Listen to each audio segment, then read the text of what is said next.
Mesdames, Mesdemoiselles et Messieurs, assalamu alaikum wa rahmatullahi wa barakatuh. Nous sommes très contents de vous accompagner dans cette aventure de l'information à travers la Côte d'Ivoire. Alors aujourd'hui, on va visiter ensemble 4 parties de notre beau pays, la Côte d'Ivoire. Dans un premier temps, on sera dans la ville d'Issia. On va passer également par la région de Korogo, précisément dans la ville de Tioro. Et puis on passera également par Dabakala. On va terminer notre promenade dans le nord-est du pays, dans la région du Bounkiadi. Le premier pas nous conduit dans la ville d'Issia. C'est dans le centre de la Côte d'Ivoire. La ville continue donc à accueillir les pèlerins de l'édition 2024. La place publique de la Grande Mosquée a abrité la cérémonie d'accueil en présence des autorités administratives et religieuses de la ville. Notre reporter a préparé justement à cet événement pour vous. Voici son compte-rendu. C'est la place publique d'Issia, en face de la Grande Mosquée, qui a abrité cette grande cérémonie de bénédiction sous un soleil ardent. Le représentant du président régional du COSIM a félicité la communauté musulmane d'Issia pour cette initiative. Nous voulons aussi saluer le COSIM d'Issia pour cette initiative, car l'occasion sera donnée à toutes les populations d'Issia de bénéficier de la prière des pèlerins. Nous voulons demander aux pèlerins de prier pour l'imam Cheikh Abbas Diaby, qui est un peu éprouvé par la maladie ces derniers jours. Au nom du préfet, le secrétaire général de la préfecture d'Issia a demandé aux pèlerins de prier pour la paix en Côte d'Ivoire. Le véritable guide religieux doit prôner l'amour. Sans amour, il n'y a pas de paix. Sans paix, il n'y a pas de vie. Il n'y a pas la spiritualité. C'est pourquoi, revenu de la Mecque, je voudrais vous demander de continuer de prier pour ce pays et avec à sa tête son président de la République, à savoir Alassane Ouattara. À tour de rôle, quelques pèlerins ont béni l'Assemblée. Qu'il fasse de nos enfants des fervents musulmans, qu'il les éloigne des vices de la société, c'est-à-dire la cigarette, les comprimés, la prostitution. Que Dieu stabilise tous les foyers. Qu'il donne foyer à ceux qui ne sont pas mariés. Que nos enfants soient des intelligents en classe. Ceux qui n'ont pas d'activité, que Dieu leur donne des activités. Notons que pour l'édition 2024, le département d'Issia a produit 69 pèlerins, contre 53 en 2023. Et quand on quitte la ville d'Issia, on prend la direction de la région de Korogo, on pose la valise précisément dans la ville de Tioro-Niaradougou. L'ONG La Bienfaisance y a inauguré récemment un forage, c'est le 56e du genre, d'une valeur de 12 millions de francs CFA. Cet ouvrage vient donc surtout étancher la soif de cet établissement. Il s'agit bien donc du lycée moderne, bien sûr, de Tioro-Niaradougou, d'étancher donc sa soif en ce qui concerne le besoin en eau potable. Saïd Sandouna Koulibaly nous parle de cette œuvre. Demande émise depuis 2022 par ce lycée, le rêve de Madame le Proviseur et de ses collaborateurs se voit ainsi réalisé, mettant fin à de difficiles périodes de vaches maigres en quête d'eau. Joie, reconnaissance et gratitude sont les mots qu'ont eu les bénéficiaires de cette manne. En effet, chaque jour de cours durant toute l'année scolaire, j'observe du premier responsable de l'éducation nationale transportant de l'eau utilisée pour effacer les tableaux. Depuis leur domicile, un balai incessant de tricycles transportant souvent par jour des dizaines de bidons d'eau pour destiner à faire la cuisine pour les élèves. Vu cette situation inconfortable, depuis notre arrivée, nous ne cessons de dresser des courriers à différents structures pour venir en aide.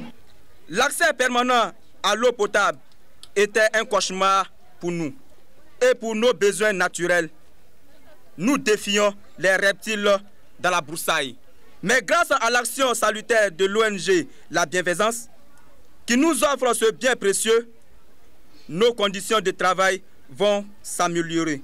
Rappelant que l'ONG La Bienfaisance intervient dans plusieurs domaines depuis 2013, tels que la prise en charge des populations, la santé, l'orphelinat, le président de cette ONG a indiqué que ce forage a été réalisé grâce à l'apport de partenaires avant d'appeler à une utilisation efficiente de ce don. Nous remercions sincèrement notre partenaire, le Croissant-Rouge, qui nous accompagne depuis 2019. Nous réaffirmons notre engagement envers les développement de notre région. L'accès à l'eau potable est un droit fondamental. Les autorités ont salué de commun accord cette action et espéré qu'elle contribue à l'amélioration des résultats scolaires. Ce forage a un débit de 4 mètres cubes par heure et est muni d'un réservoir de 6000 litres. On reste toujours dans la partie nord du pays. L'actualité de la région voisine du Hambol nous intéresse. Après la région du Béké, une délégation de la station Al-Bayan de Bouaké a séjourné le week-end dernier dans la région du Hambol. L'ambition a rencontré la communauté musulmane, mais aussi à restructurer l'organisation appelée les Mamans Al-Bayan dans les localités de Dabakala, de Tafiré ou encore de Niakara. Les nouvelles présidentes de l'association ont été investies. L'objectif est de redynamiser cette structure qui apporte un soutien capital au groupe média Al-Bayan. Voici le compte-rendu de nos reporters Djamila Sidibé et Mamiri Koulibaly.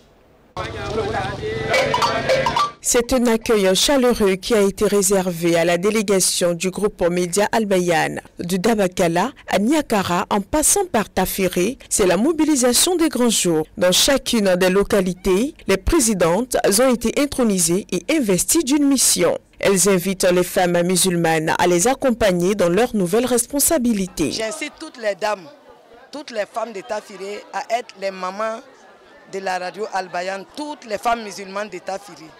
Ma tante, Tanti Fanta, qui a été nommée présidente de Maman Al-Bayan aujourd'hui, lance un appel à toutes les femmes de Tafiré, toutes les mamans Al-Bayan de Tafiré, à venir nombreuses pour que nous nous donnions la main, puisque c'est l'union qui fait la force. Que nous nous donnions la main pour que nous puissions atteindre notre objectif. Cette implantation des sections initiées par la station Al-Bayan Bouaké vise à donner un nouveau souffle à cette structure de soutien. La première responsable régionale de la Maison Verte, Yasmine Kone, s'est réjouie de la mobilisation et l'adhésion de la communauté. Je tiens à remercier tous les imams et les présidents de COSIM. Les mamans se sont engagés à vraiment se mettre ensemble pour aider la radio Al-Bayan comme une mère prend soin de son enfant. Et donc nous tenons vraiment à les remercier et à les encourager. Les Mamans Al-Bayan ont vu le jour en 2006 à Abidjan, 5 ans après la création de la radio nationale islamique Al-Bayan. Elles ont pour mission de soutenir le groupe média dans son fonctionnement. On se dirige maintenant vers l'Est pour vous parler également de cet événement qui se déroule dans le village de Yandouo, qui doit sûrement inspirer plus d'un. Ce village situé dans le département de Bouna a ouvert un club de civisme qui vise à inculquer aux élèves les valeurs de citoyenneté, de respect de l'autorité et de l'engagement civique. Il a été installé ce lundi même au collège moderne de Yandouo pour promouvoir le concept de l'élève responsable. Les membres du club ont été appelés à prendre cette mission à cœur et à en faire un modèle pour leur père. On va terminer avec cette nouvelle qui va sûrement réjouir donc à travers le pays. Demain, vendredi, est une journée fériée, chômée et payée. C'est l'information qui a été donnée hier. Vient communiqué par le ministère de l'Emploi et de la Protection sociale. Cela en raison de la célébration de la 28e édition de la Journée nationale de la paix. Cela est un message de la nation à l'endroit de tous ses citoyens. Nous devons tous être ambassadeurs de la paix. Et rappelons-nous ces paroles du premier président de notre pays, Félix Houphouët-Boigny. La paix, ce n'est pas un vain mot, c'est plutôt un comportement. Bonne journée. Assalamu alaikum.